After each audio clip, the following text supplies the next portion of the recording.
Assalamualaikum warahmatullahi wabarakatuh. Waalaikumsalam. Salam sejahtera bagi kita semua.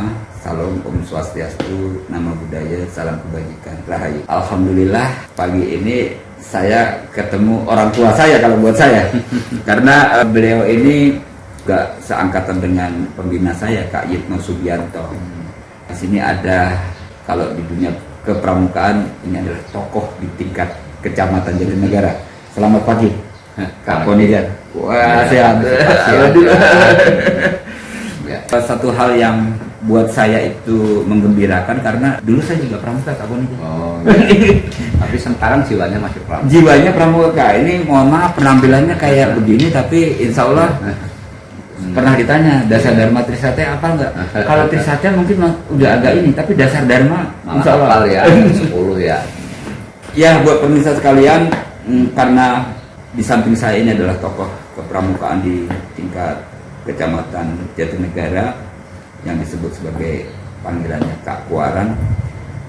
Ini banyak hal yang sebetulnya bisa menjadi inspirasi. Kalau saya melihat Kak Ponijan tadi baru ketemu tuh, Kak, maksudnya kalau dari penampilan kan sepuh, tapi semangatnya, Kak. Ya memang sudah tua. Kelihatan sepuh tapi semangatnya itu, Kak. Yang ingin saya tanyakan, apa yang jadi latar belakang Kak Ponijan sampai saat ini terus berkiprah di dunia kepramukaan, Kak? Ya yang jelas karena itu setengah tuntutan ya. Awalnya sebagai pendidik itu kan di dalamnya ada pramuka juga. Oh. Ekstrakurikuler pramuka ada. Yeah. Kemudian sebelum jadi pendidik menjadi siswa pun juga di dalam kegiatan ekstrakurikuler ya satu-satunya yang langgeng atau satu-satunya yang terus-menerus itu hanya di pramuka. Iya. Dan sekolah di SPG juga awal daripada kegiatan itu tuntutannya kan kita akan menerapkan kepada peserta didik. Gitu. Iya. Merupakan syarat bahwa di SPG itu memang diwajibkan untuk KMD.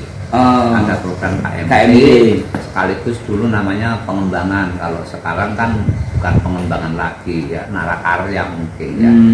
Yaitu kemudian begitu terjun menjadi guru ya kita terapkan ilmu yang kita peroleh dan saya sendiri juga memang senang kepada pramuka. Jadi karena di pramuka itu nggak ada orang tua, kan adanya kakak, ada adik. Iya, pemirsa sekalian, ini iya, ada. Beliau saya panggil kakak. Iya, walaupun setua apapun gitu, dipanggilnya kakak. Iya.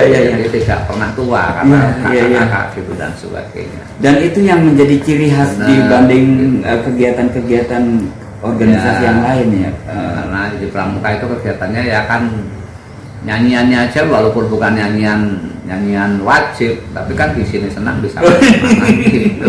Mudah-mudahan seperti itu. Masih hafal, Kak, kalau di sini senang di sana senang saya. Gitu selalu tepuk-tepuk. Siap. Nyanyi yang gembira gitu. Itu yang kita peroleh di sana gitu. Jadi apa namanya kemah misalnya gitu, itu kita ciptakan situasi yang menyenangkan di kemah. Hujan pun kita nikmati gitu. Oh iya. Gitu, ibaratnya basah dan sebagainya biar saja kita nikmati gitu. Jadi latar belakangnya sejak, mohon maaf Pak, jadi sejak pendidikan di SD sudah kegiatan Pandu kalau nggak salah, apa masih Pandu? Tapi udah ada pramuka. Sudah pramuka ya, Pak ya? Waktu saya kelas 3 itu namanya PBS ya, permainan besar siaga. Habis digabung dengan penggalangnya gitu kan. Dulu namanya Regu Prestasi, sekarang juga mungkin masih sama. Kebetulan saya dengan kakak saya udah penggalang, saya masih siaga. Di situ saya bisa renang. Karena mandi di kali, saya nggak renang diceburin. Ini buka kartu nih Kak Ponijan di cerita masa kecilnya. Ternyata ya alhamdulillah. Jadi dari pramuka bisa renang tuh dari pramuka gara-gara itu gara-gara kakak saya kemah, terus hari paginya itu kita datang menyusul untuk boleh dikatakan PBS gitu kan gitu, mandi di sungai ya gitu. Ya itu dadakan kok bisa renang gitu loh, karena terpaksa mungkin karena mencari keselamatan diri sendiri renang langsung bisa bahasa Inggris. gitu. Langsung bisa help. Padahal itu belakang Iya. minta tolong gitu ya. Kak Konija ini lucu jadi kalau cerita kayak gini nih. Terus hal-hal yang paling berkesan Kak, jadi kan ada proses yang sampai saat ini anggaplah Kak Konija memimpin suatu wilayah yang cukup luas menurut saya di tingkat kecamatan. Di bawah kecamatan ada apa? Korhan ya Kak ya? Koordinator kelurahan. Artinya kakak ini punya pengalaman yang luar biasa dibanding, mohon maaf ya teman-teman lain mungkin ya. Nah, artinya ya kita ikutin aja arus air mengalir gitu saja. Bukan gimana kalau di pendidikan kepramukaan kan ada KMD, KML, dan selanjutnya sampai pelatih, lanjutan dan sebagainya. Saya tidak ke sana, lebih baik menikmati di paling dasar gitu yang banyak bergaul dan bertemu dengan peserta didik itu aja. Itu karena latar juga guru kan. Kakak mengajar di mana Kak? Dulu awalnya saya di Malaka Jaya, SD Malaka Jaya. SD Malaka 30, kemudian pindah ke Pondok Kelapa, gitu, dari Pondok Kelapa pindah lagi ke Pondok Kelapa lagi, kemudian diangkat kepala sekolah di Duren Sawit, kemudian mutasi lagi ke Malaka Jaya. Nah di Malaka Jaya saya bertolak untuk kerja di negara selaku kepala sekolah pengawas gitu dari tahun 2012 SK-nya 2013 sudah mulai dinas pengawas 10 tahun sampai lebih, sekarang 10 tahun lebih ya sekitar 10 tahun lah gitu. Jadi pengawas di sini. Iya, ini ceritanya jadi banyak hal yang terungkap nih, bisa berenangnya dari pramuka. Itu yang mungkin saat ini kadang kalau saya perhatikan, saya kan dari luar ya Kak ya, tingkat keinginan generasi muda sekarang tuh, mohon maaf Kak Konija sedikit agak menurun ya regenerasinya gitu. Iya. Maksudnya minat mereka untuk meneruskan kakak-kakaknya itu nggak seperti dulu Kak. Seperti itu memang. Sekarang kan dikira pramuka itu jadul. Betul. Padahal sesungguhnya pramuka itu mengikuti perkembangan zaman. Sekarang pramuka kegiatan jarak jauh itu juga ada wadahnya. Kemudian kegiatan misalnya seperti kan ada jambore on the air, suta-suti kan ada. Itu dari dulu sebetulnya ada di sana, tinggal mengembangkan aja. Sekarang kan sudah pengetahuan udah canggih gitu lah.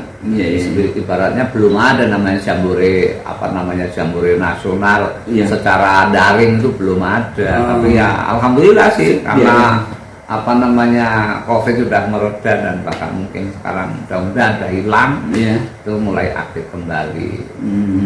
Saya lihat di Cibubur, suasana Cibubur artinya sudah beradaptasi juga dengan era digitalisasi sekarang. Iya, betul. Banyak pelatihan-pelatihan yang diselenggarakan oleh Warda maupun Kuarnas tentang pelatihan secara daring, tentang banyak hal lah yang disampaikan gitu. Iya. Gitu. Lalu ini Kak, saya ada yang juga menggelitik ya dalam pemikiran saya ketika melihat figur Kak Konija ini, spiritnya luar biasa. Nah tentunya dengan coverage area yang luas loh Kak. Ini Kakak memantaunya gimana nih? Itu berapa kelurahan? Ini Jatinegara berapa kelurahan Kak? Di 8 kelurahan.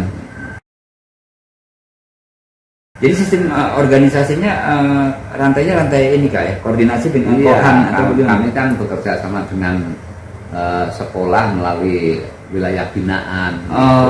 Baik. Di samping pramukanya di sana juga kami juga pembinaannya itu melalui binaan-binaan ya, komunikasi melalui binaan dan sebagainya. Kadang ini kayak saya nih suka melihatnya dari profilnya aja, padahal energinya Kak Konija mungkin sama saya kalah saya.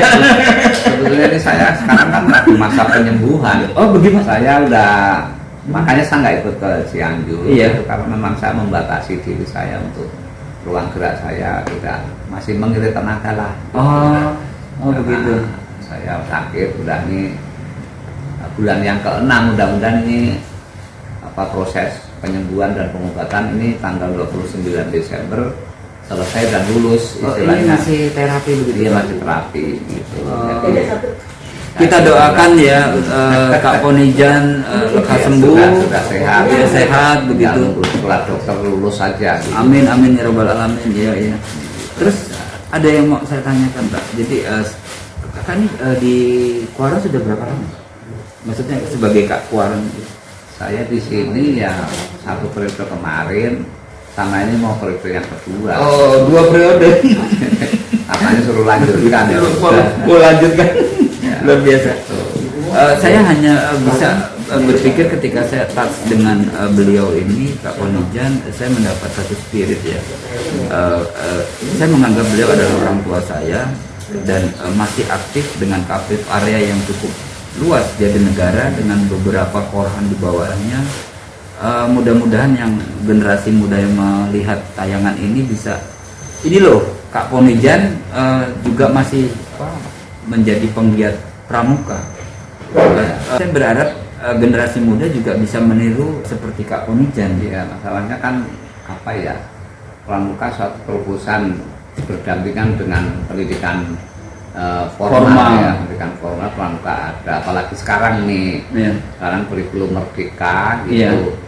Apa sih yang tidak ada di pramuka gitu, pengalaman pramuka dulu kalau menjadi pembina pramuka itu untuk ngajarnya tingkat kreativitasnya lebih tinggi. Karena sekarang itu zaman namanya kurikulum merdeka ya, merdeka untuk menggali, merdeka untuk mengajar, merdeka untuk mendapatkan ilmu, memberi kesempatan pada peserta didik, itu adanya di pramuka, pengembelengannya di pramuka. Iya, seperti namanya mandiri, seperti prakteknya ya Kak. Bener, sekarang dari tali temalinya aja udah praktek, ada teori kan. Iya. PBB gitu baru kan, berbaris itu juga praktek gitu. Ya apa gitu, dari dasar dharma yang pertama sampai dengan dasar dharma yang ke-10 itu kan isinya hanya praktek sama sikap gitu. Iya. Teoritisnya itu hanya mengiringi saja. Jadi memang Kak Ponijan juga selaku praktisi pendidikan sudah menelaah bahwa di kepramukaan itu adalah aplikasi dari teori yang ada di ruang kelas semuanya. Oh iya, memang harus dari pelajaran biologi, sejarah, dipadukan lah, dipadukan gitu. Apa sih kalau musik ya Kak, ada apa? Ya tetap aja musik di pramuka kan ada seni ya, budaya, gitu. Seni budaya Kak ya. Iya, gitu. Oke, luar biasa. Pemirsa sekalian, pertemuan inilah perdana. Saya sih berharap Kak, kita bisa ada seri-seri Kak. Jadi pas lagi santai Kak, kita podcast ada temanya Kak. Dan ini kita adalah brainstorming awal memperkenalkan kepada para pemirsa. Inilah Kak Ponijan, Ketua Kuarang Jatinegara. Kak, saya mau nanya Kak. Waktu siaga ada lagu yang paling Kakak suka? Iya, kalau di siaga kan saya siaganya itu siaga di kampung. Udah ya. Lagu apa Kak? Kalau bahasanya juga bahasa kampung. Gitu kan. Terus apalagi di dalam ruangan juga bahasanya masih kental bahasa daerah. Jadi lagunya lagu daerah gitu. Lagu apa namanya, lagu Jawa gitu. Karena saya kebetulan di Jawa. Kak, kasih hadiah yang nonton Kak. Bisa Kak? Satu kalimat atau satu bait Kak? Apa ya? Ini lagu daerah, tapi setelah saya cermati ini mungkin syair ya. Iya. Itu misalnya siji loro telu tanku, siji loro telu tangane sedeku. Ini rengake bu guru mengko yen didamu. Papat muli limo, lenggahe sing tata, aja padha sembrono mundhak ora bisa. Itu mengandung nasihat yang tinggi sekali. Tangane sedeku itu dengarkan gitu, gurunya itu menjelaskan rapi duduknya, tapi tidak berlaku untuk sekarang duduk bebas kan gitu. Tapi kan yang lain nih, rengake bu guru, mendengarkan apa yang diajarkan bu guru, mengko yang didangu, artinya ntar kalau dipanggil dan nanya, bu guru nanya ngerti gitu loh. Jadi nggak meleng-meleng, belajarnya konsentrasinya tinggi. Tapi kalau bahasa daerah dulu kan ngomong konsentrasi kan nggak ngerti gitu ya. Jadi memang kalau di kelas kan kelas rendah tuh siji loro telu, kalau papan 05 dari 4 ke 5. Lenggah sing tata, duduknya yang teratur. Ojo podo sembrono, nggak boleh songong, nggak boleh ini. Mungkin mundak orang bisa nanti jadi nggak akan jadi murid yang bagus. Ini kakak-kakak sekalian ini dengan Kak Ponijan. Kalau di tempatnya daerah lain mungkin ada juga. Iya. Gitu. Saya sih menangkapnya begini Kak Ponijan. Memori kakak tentang kegiatan pramuka itu sampai sekarang itu masih melekat begitu Kak? Ya kebetulan aja gitu Luar istilahnya. biasa, ya luar biasa. Ingat gitu masih pengalaman. Iya. Kak, kalau dalam ini mohon maaf Pak, kalau bicara kepramukaan itu kan nanti ada hal-hal yang sifatnya teknis pelaksanaannya Kak. Terus ada juga program-program kepramukaan. Kurikulum pramuka itu kan SKU. Kesakaman umum. Iya. Yang dari siaga, penggalang, penegak. Kayak buku rapotnya. Ya, itu kurikulumnya. Itu kan siaga mula itu yang baru masuk menjadi golongan yang paling ini kan siaga, ini siap-siap siaga. Siaganya mula itu artinya baru masuk mula. Iya. Bantu itu ya menengah lah, bantu tata itu sudah mulai siaga mula, bantu tata. Sedangkan di tingkat penggalang pun juga ada penggalang ramu fitra, di mana SKU-nya itu sudah ada masing-masing tingkatan itu kurikulumnya. Dan sudah diadaptasi juga dengan era digital ini. Ya, sekarang ada perubahan itu. Benar, walaupun bagaimanapun ke sumbernya dari situ. Apa sekarang misalnya yang pertama itu takwa terhadap Tuhan Yang Maha Esa, gitu. Kalau siaga kan Dwisatnya dan Dwidharma. Kan gitu kalau mau digali ya memang tinggi. Dharma siaga itu menurut ayah ibundanya. Siaga itu berani dan tidak putus asa. Yang pertama kepatuhan, yang kedua action, ya kan gitu. Kemudian nanti di penggalang itu ada juga dasar dharma Trisatya. Itu sebetulnya para pendahulu kita, para ahli itu merumuskan dasar dharma itu luar biasa. Saya merasakan itu kalau ya bisa kan melakukan itu semua Kak. Ya. Waduh benar-benar Kak. Ya kan habluminallahnya itu takwa terhadap Tuhan. Enggak. Jadi dasar dharma yang pertama. Tapi ketika diakhiri dengan suci dalam pikiran, perkataan dan perbuatan, itu habluminanasnya. Jadi sepanjang orang itu meningkatkan hubungan dengan Allah atau dengan Tuhannya dan tingkat sosialnya tinggi, itu enggak jadi masalah itu tuntunan hidup itu gitu loh. Kak Ponijan, tadi sekelumit kakak ada yang melekat di pikiran saya. Kalau pramuka tuh kelihatannya jadul gitu kan? Tadi kakak ngomong gitu kan? Betul. Ini untuk bisa menyampaikan kan? Sebetulnya pramuka itu keren loh gitu. Gimana Kak? Sepanjang pramuka tiduramu dengan baik, ikuti perkembangan dan disesuaikan dengan perkembangan siswa peserta didik, tidak ada yang jadul. Iya. Kan apa pramuka cuma tepuk-tepuk gitu, kamu di sini senang enggak itu hanya untuk menggugah semangatnya, tapi di dalamnya luar biasa. Buktinya sampai sekarang tokoh pramuka seperti yang di tingkat nasional Kak Joko Mursito itu kan orang jadul, tapi beliau mengikuti perkembangan sampai sekarang sebagai narasumber pelatih pramuka yang hebat tingkat nasional. Jadi buat generasi muda, penggalang, penegak, pandega, ini apa yang disampaikan Kak Ponijan, saya pikir adalah menjadi satu inspiring ya, bahwa kalau melihat dari pakaiannya kok pakai baju begitu kok jadul, sebetulnya enggak. Kak Ponijan tadi sudah menjelaskan seperti itu. Kegiatan pramuka sekarang sudah beradaptasi dengan era digital yang sekarang. Bahkan ada jambore apa Kak tadi Kak? Jambore digital. Dari digital ya, ada jambore on the air gitu, jambore angkasa udara gitu. Bisa kita gunakan itu. Saya merasakan Kak. Jadi saya bisa istilahnya wani ngomong gitu. Berani ngomong sama Kak Ponijan dan banyak teman-teman lain itu karena dulu dari pramuka Kak. Gitu. Tadinya kalau ngomong di depan ndredeg Kak. Aku gemeteran. Bener. Iya. Ya kan disiplin, berani dan setia pegang gitu. Iya. Itu bertanggung jawab dan dapat dipercaya dipegang kan gitu. Itu cuman pramuka. Mengapa orang mengatakan jadul? Mungkin prinsip hemat, cermat, bersahaja itu ada karena tampilan pramuka sederhana, nggak ada pramuka mewah-mewah, nggak ada. Walaupun sesungguhnya dikembangkan ke dunia yang mewah pun bisa. Betul. Gitu. Jadi menjangkau lapisan masyarakat yang paling bawah sampai ke tingkat atas itu pramuka. Oke, kalau saya bilang lah gitu. Nah, tinggal bagaimana kita. Sekarang sudah dibuka kesempatan baru itu. Seleksi pramuka, seleksi angkatan darat, angkatan laut, angkatan udara itu juga ditanya masalah dulu ekstrakurikulernya apa. Wah, itu bahkan gitu sekarang nih contohnya di Universitas Islam Jakarta, kan gitu di sana ada Kak Karyono itu yang notabene-nya dosen tapi di sana pramukanya maju. Bahkan yang mau mendaftar di sana ditanya, bukan promosi, ditanya dan dapat diskon yang dari pramuka. Itu informasi. Polisi juga, dan polisi saya sudah pernah berbicara dengan polisian.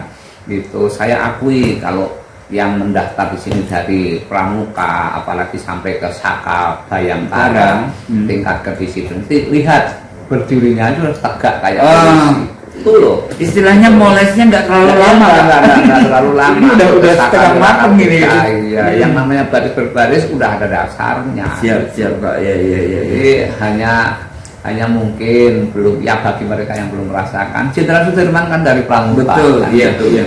Ya.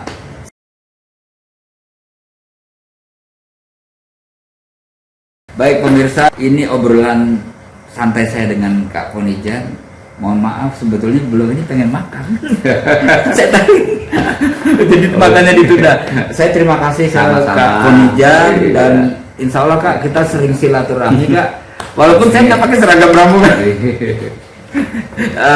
Intinya kalau bicara hati, saya merasa bahwa dibesarkan saat ini nilai-nilai kehidupan, kemudian sistem pemikiran saya itu formatnya kurang lebih sama seperti saya belajar di pramuka Kak. Itu yang menjadikan saya tuh pengen kalau udah ngeliat kayak Kak Ponijan ini kayak dicas Kak. Kalau HP itu udah ngeblok itu ketemu pramuka. Baik Kak Ponijan, saya terima kasih atas waktunya. Sukses ya. Lanjutkan Kak Ponijan sehat terus. Amin.